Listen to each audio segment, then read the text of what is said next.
Welcome back to Brick by Brick. Today we're going to be doing a hypothetical matchup.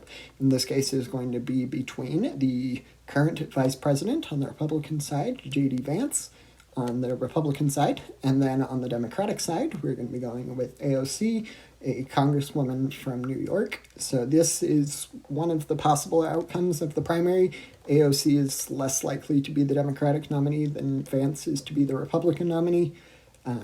But still fun to do a hypothetical matchup, and I will start out on the West Coast and then move eastward.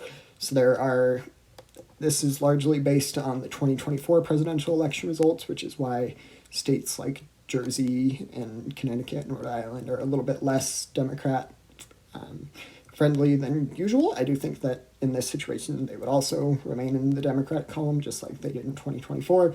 And I think if the election were held today, it would probably shore up many of those states and make them more reliably Democrat, but regardless, that's going to be more electoral college votes for AOC, so that we start with 211 for AOC to 219 for J.D. Vance. We'll start out in Nevada. I do think that the blue Pacific Coast is almost certainly going to be in AOC's corner, and then we get to the first swing state, which is going to be Nevada. I do think that there is a good chance that Vance would win this state against AOC. AOC is definitely considered on more of the progressive end of the Democratic Party, and I do think that those perspectives may alienate quite a few key demographic voting groups in Nevada, as well as in other parts of the country. We'll get to that later, but I do think that this would be a win for the Republicans. Trump was also able to win Nevada, so I do think that it would likely remain in the Republican column should AOC and J.D. Vance be the nominees.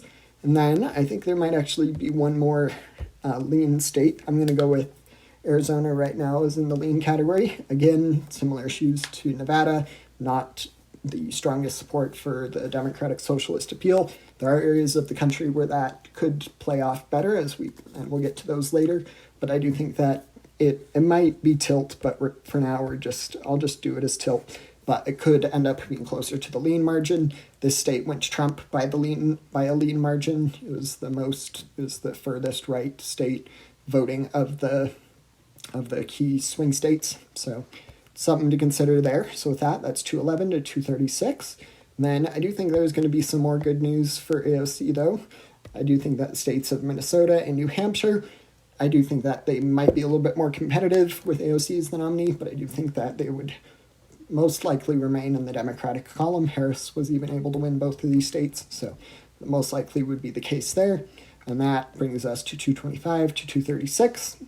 As far as the district in Omaha goes, I do think that this would be a victory for the AOC campaign. This is just the Omaha area, and even Harris was able to win this district, so not too hard for Democrats. And I do think that would be one more electoral college vote for AOC. And then we'll go down to the South. So in Georgia, I do think that Georgia and North Carolina would both be in the Republican column. So that is going to bring J.D. Vance 2 electoral college votes shy of becoming the next president.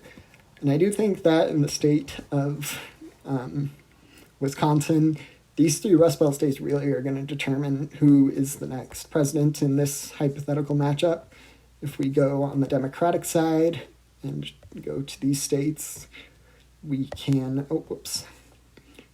if AOC is able to win all 3, it would be just enough electoral college votes to win the presidency, but I do not think that will be the case. I'm going to start out here in Pennsylvania. I do think that would be, of those states that are going to end up in the Republican column, this is probably the most likely one. And then we get to the 2 states of Michigan and Wisconsin. I do think that these 2 states, the progressive appeal might have more of an appeal than in the Sun Belt. But for now, I do think that it would probably be a Republican victory in Michigan. I'm going to go with a tilt. I could really see Wisconsin going either way. This state went to Harris it didn't go to Harris, but was closest to going to Harris of the 3 swing states. And I do think that it would have some appeal from a more progressive leader, such as AOC. I do think it is very, very possible that J.D. Vance could sweep the core 7 swing states. He only missed one in this prediction. So there we go. Bit of an interesting characterization, but feel free to let me know if you have any questions. Don't forget to like and subscribe. Thanks.